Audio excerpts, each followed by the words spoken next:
la situación de los trabajadores estatales nacionales, que es ese otro gran sector que estamos mirando y mirando con mucha preocupación también por las amenazas del presidente electo. Hoy hubo esta paritaria estatal y se acordó un incremento del 19,9%, un bono de 70.000 y un total de... ya lleva acumulado el incremento para los estatales de un 172,4 para este 2023. Y está en línea, y agradecemos la posibilidad de charlar un ratito, Mercedes Cabezas, que es secretaria general adjunta de ATE a nivel nacional, que estuvo en esta mesa paritaria. Mercedes, muy buenas tardes. ¿Cómo estás? Alicia Rivas te saluda desde FM Universidad en Misiones. ¿Qué tal, Alicia? Muy buenas tardes. Buenas tardes, ¿cómo estás? Bien, dentro de lo posible, digamos, porque, bueno, sí, es cierto, hemos arribado a un muy buen acuerdo paritario, de hecho, bueno, es por estos 2 meses, y un acumulado muy interesante. Lo cierto es que también es cierto que la escalada de inflación también deprime los salarios de los estatales y las estatales, y que los salarios de los estatales y las estatales venían muy abajo, producto de los 4 años de neoliberalismo extremo que ha vivido nuestra población y que ha deprimido los salarios de los y las estatales. Mercedes, ahora esos 4 años de Macri parecieran que van a quedar como opacados por lo que pretende hacer la gestión de Javier Milei. ¿Qué se discutió en esa mesa? ¿Qué se percibió un poco ahí en esa mesa paritaria? Bueno, en principio la incertidumbre que tenemos los gremios estatales y la preocupación que tenemos no solo respecto de las declaraciones de Javier Milei, sino del vasto desconocimiento del Estado que el próximo presidente, el presidente electo y futuro presidente de los argentinos y de las argentinas, tiene, que hace que diga algunas cosas que son de difícil cumplimiento, o casi te diría de nulo cumplimiento posible. Eso por un lado. Por el otro, bueno, hoy firmamos una paritaria con una administración saliente, pero también tengo que decirte que fue esa administración la que volvió a poner en valor la mesa paritaria como un ámbito de debate colectivo que define no solamente salarios del sector público y salarios del movimiento obrero en general, sino que define condiciones de trabajo, digamos. Y en esas condiciones de trabajo nosotros hemos podido transformar la realidad de compañeros y compañeras que necesitaban retocar sus convenios colectivos y que necesitaban de la discusión paritaria para poder avanzar en sus carreras laborales. Entonces me parece que, bueno, que más allá del tiempo que viene, que la verdad que no se augura un buen pronóstico para los trabajadores estatales, nosotras venimos de 4 años de debate colectivo y paritario muy interesantes, que creo que sirven de muestra de lo que es cuando el Estado dialoga con las organizaciones del campo popular, puede llegar a ser. Mercedes, en estas horas todos estamos, sobre todo trabajadores estatales, nosotros somos trabajadores de las universidades nacionales, somos estatales también, todos preocupadísimos por lo que se viene, digamos, ¿no? Y una de las preguntas que hoy me pareció interesante, nos hacían algunos compañeros y algunas compañeras, es ¿qué herramientas tenemos para ponerle límites a esta pretensión de achicar las distintas áreas del Estado con las consecuencias de los despidos que ya lo vienen amenazando y es casi una promesa de campaña, digamos? La primera herramienta que hay que poner en valor es la construcción de más y mejor organización popular y la resistencia de la organización popular en torno a las garantías constitucionales de reclamo que tenemos, porque si no el Estado de Derecho sirve nada más que para, cuando uno dice dentro de la ley todo, fuera de la ley nada, bueno, no es dentro de la ley que a mí me conviene todo y fuera de la ley que a mí me conviene nada, porque lo cierto es que el derecho a huelga y el derecho a manifestación están reguladas incluso por la Constitución Nacional. Entonces me parece que ahí hay algo, que por eso digo que hay como un fuerte desconocimiento de las leyes y del Estado, que hay que repensar en términos concretos. Por otro lado, también hay que decir que el Estado es el principal detractor de la ley porque es el principal precarizador de trabajo. si no existiera precarización laboral en el Estado, no habría posibilidad de despedir a tanta gente. Eso es real, digamos. Más allá de que ha sido este gobierno el que más cantidad de concursos y pases a planta y regularización de empleo ha llevado. No es que contrató gente, porque hay una mala lectura ahí también. No es que contrató gente, sino que regularizó la situación contractual de un puñado enorme de trabajadores que tienen más de 20 años en el Estado y que siguen estando precarizados y precarizadas. Para poner blanco sobre negro sobre las situaciones concretas que viven las y los trabajadores del Estado, porque si no parece que fueran quienes en realidad son parte de una casta política, otra mentira, y que tienen la posibilidad de decidir su destino. Y en realidad son quienes materializan la política pública, porque entre la política pública y el pueblo siempre hay una trabajadora o un trabajador del Estado, y son quienes muchas veces, incluso poniendo plata de su bolsillo, pueden sostener el Estado con muy pocas herramientas. Entonces, me parece que primero hay que tomar una definición política de la sociedad y un nuevo contrato social, de avanzar en el debate de qué tipo de Estado queremos, si queremos un Estado soberano y un pueblo soberano, o queremos un Estado chiquitito que en realidad no solo rige su moneda, sino que intente poner la bandera de otro país en el lugar donde está la celeste y blanca. Me parece que hay que empezar a discutir un poco más seriamente.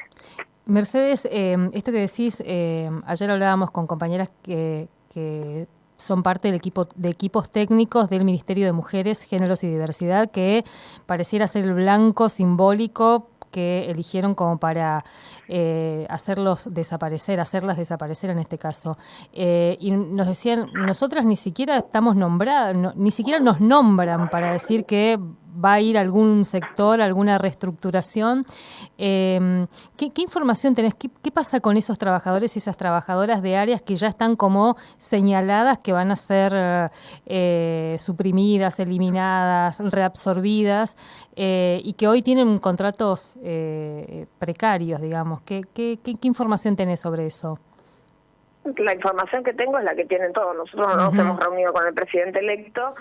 Sí es cierto que están apuntando a determinadas áreas. El Ministerio de Géneros, Mujeres y Diversidad es una de esas áreas, porque no solo apuntan ahí, sino que apuntan a leyes concretas que hemos sabido construir, defender y hasta te diría proclamar desde las calles, porque la ley cuando es amiga resulta que es importante sostenerla, pero cuando no me gusta, bueno, intento derogarla. Y eso se parece más a una monarquía que a una democracia, o a una o a un imperio que a una democracia. Por eso hablamos de ideas fascistas. La realidad es que, bueno, dos cosas de eso. Primero, si el Ministerio de Mujeres, Géneros y Diversidad nació, creció y se retroalimentó, fue porque hubo un campo popular que lo defendió, que lo constituyó en términos concretos, y una sociedad que entendió que era un emergente necesario en la sociedad que vivimos. En segundo lugar, te diría que también lo cierto es que esto que te decía antes, si existe precarización laboral en el Estado, es porque no hemos sabido canalizar con herramientas concretas que esos compañeros y esas compañeras tengan la posibilidad de ser parte de una planta estable y así proteger las estructuras que entendemos que son necesarias y que creamos. Porque si no termina siendo un botín de guerra el Estado. Totalmente. Hoy lo escuchaba a Cachorro Godoy en una entrevista que daba a un medio nacional sobre que también en este escenario que amenaza Javier Milei no solamente están en riesgo o estarían en riesgo el empleo, el trabajo de aquellos y aquellas que están precarizadas hoy, sino también de plantas con trabajadores en planta permanente, digamos, ¿no? Por lo que plantea. O sea que es un... Bueno, ya se plantea el pase a disponibilidad de aquellos trabajadores que no tengan ministerio, porque va a haber una reducción a 8 ministerios, es prácticamente la mitad del Estado. Esto ya lo vivimos también en la década de los 90, se pasó a disponibilidad a una gran parte de trabajadores de planta permanente, porque no se los puede echar inmediatamente, lo que hacen es sostenerlos un año y después intentan que los absorba el sector privado. Yo lo que digo es que hay una necesidad de una discusión ideológica en torno a qué es el Estado, qué tipo de Estado tenemos que tener y qué necesidades cubre de la situación actual de la sociedad en la que vivimos. Porque una de las funciones más importantes del Estado es resolver las desigualdades estructurales del sistema. Y eso no lo va a resolver con 8 ministerios. Totalmente. Entonces, o por lo menos no lo va a resolver regalando la soberanía o poniendo otra moneda que equivale a poner otra bandera, porque si no sos, obviamente, bueno, vos sos feminista seguramente como yo, y si hay algo que decimos las feministas es sin independencia económica no hay independencia de ningún tipo. Bueno, acá sin independencia económica no hay independencia política. ¿Qué independencia económica se puede tener si no sos dueño de acuñar tu propia moneda? Totalmente. Mercedes, y un poco volviendo a esa preocupación que reaparece, charlaba con trabajadores que fueron despedidos en su momento durante la gestión de Macri y que costó muchísimo su reincorporación y demás, que hoy están con esa misma angustia, digamos, ¿no? ¿Qué pasó con esos procesos de pase a planta, de estabilización laboral? ¿Hay cuentas pendientes de este gobierno en relación a eso? Sí, por supuesto. Nosotros habíamos acordado hace 3 años que 30.000 compañeros y compañeras iban a pasar a planta permanente.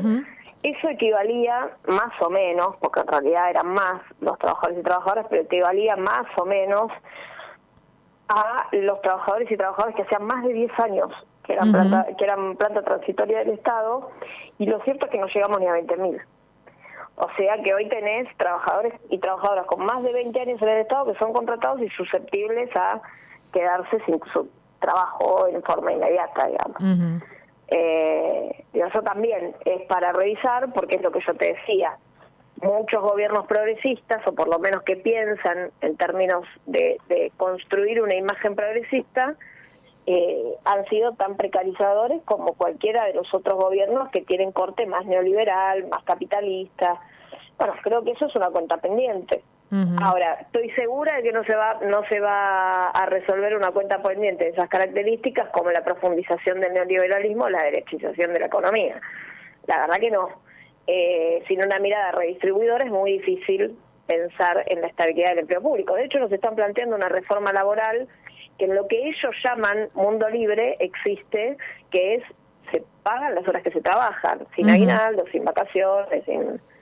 Bueno, la tenemos que resistir en las calles, ya se ha intentado varias veces, pero en la Argentina existen regímenes laborales mucho más amigables para los derechos de los trabajadores y de las trabajadoras que la flexibilización que se pretende, ¿no? Y habrá que correrse un poco de estos primeros momentos que pareciera que esa amenaza tan contundente y además ese resultado electoral tan contundente, pareciera que creen que les dieron un cheque en blanco, digamos, ¿no? Y que pueden hacer cualquier cosa, que estaría bueno también empezar a controvertir ese discurso, porque como decís, tenemos una constitución, hay un congreso y también tenemos memoria de luchas y de resistencias, los y las trabajadoras.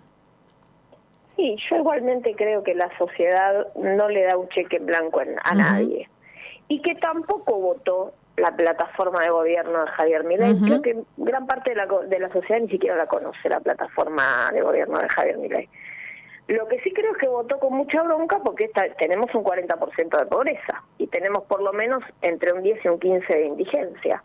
Bueno, eso tiene correlato con el que se vayan todos. Y el que se vayan todos se lo terminaron quedando las ideas fascistas, porque también es cierto que no hay un emergente del campo popular plausible a ser reconocido como líder del movimiento obrero, sindical y fundamentalmente de la clase trabajadora. Bueno, habrá que revisar las prácticas también, porque por algún motivo no emergen nuevos líderes de los movimientos populares. Totalmente. Mercedes, te agradecemos muchísimo este tiempo aquí en la radio de la universidad y seguramente vamos a volver a charlar. Te agradezco muchísimo a vos, les mando un abrazo enorme a todos los misioneros y las misioneras y espero que nos encontremos en más medios como este y seguramente también en la calle defendiendo los derechos que tanto hemos tardado en conseguir. Muchas gracias, un abrazo enorme. Un abrazo. Mercedes Cabezas es secretaria general adjunta de ATE a nivel nacional, estuvo en la